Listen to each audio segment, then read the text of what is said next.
চট্টগ্রাম দক্ষিণ বন বিভাগ পটিয়া রেঞ্জের আয়োজনে চন্দনেশে বিনামূল্যে গাছের চারা বিতরণ করা হয়েছে। আব্দুল্লাল মামুনের তথ্যচিত্রে ডেস্ক রিপোর্ট। জলবায়ু পরিবর্তনের বিরূপ প্রভাব মোকাবেলায় ব্যাপক বনায়নের লক্ষ্যে চট্টগ্রামের চন্দনেশ উপজেলায় বিনামূল্যে 1000 গাছের চারা বিতরণ করা হয়েছে। মঙ্গলবার সকালে জলবায়ু পরিবর্তন ট্রাস্ট ফান্ডের অর্থায়নে বন অধিদপ্তর কর্তৃক বাস্তবায়নাধীন জলবায়ু পরিবর্তনের বিরূপ প্রভাব মোকাবেলায় সারা দেশব্যাপী ব্যাপক বনায়নের লক্ষ্যে চারা উত্তোলন শীর্ষক চতুর্থ পর্যায় প্রকল্পের আওতায় অবক্ষয়িত বন এলাকায় জনগণের মাঝে বন অধিদপ্তরের মাধ্যমে কাছেবাড়িয়া নিত্যানন্দ গৌরচন্দ্র সরকারি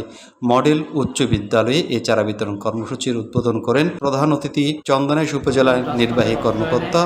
রাজীব হোসেন। চট্টগ্রাম দক্ষিণ বন বিভাগ পটিয়া রেঞ্জের রেঞ্জ কর্মকর্তা এমদাদুল হকের সভাপতিত্বে গাছবাড়িয়া নিত্যানন্দ গৌরচন্দ্র সরকারি মডেল উচ্চ বিদ্যালয়ে শিক্ষক পরিষদের সম্পাদক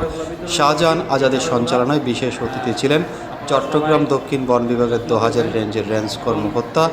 সহকারী বন সংরক্ষক একেএম ইমরুল কায়েস, বরগুনি বিট কর্মকর্তা মোহাম্মদ রহমত আলী, গাছবাড়িয়া নিত্যানন্দ গৌরচন্দ্র সরকারি মডেল উচ্চ বিদ্যালয়ের ভারপ্রাপ্ত সহকারী প্রধান শিক্ষক মাওলানা মোহাম্মদ নুরুল ইসলাম, হাশিমপুর ইউনিয়ন পরিষদের 2 নং ওয়ার্ডের সদস্য আইয়ুব আলী, চন্দনেশ প্রেস ক্লাবের সভাপতি আবিদুর রহমান বাবুল, সাধারণ সম্পাদক নুরুল আলম, গাছবাড়িয়া কলেজ কল্যাণ সমিতির সভাপতি মোজাম্মেল হক তালুকদার, বিদ্যালয়ের সিনিয়র শিক্ষক রঞ্জিত কুমার দে, বন বিভাগের বিভিন্ন কর্মকর্তা, শিক্ষক শিক্ষার্থীরা উপস্থিত ছিলেন।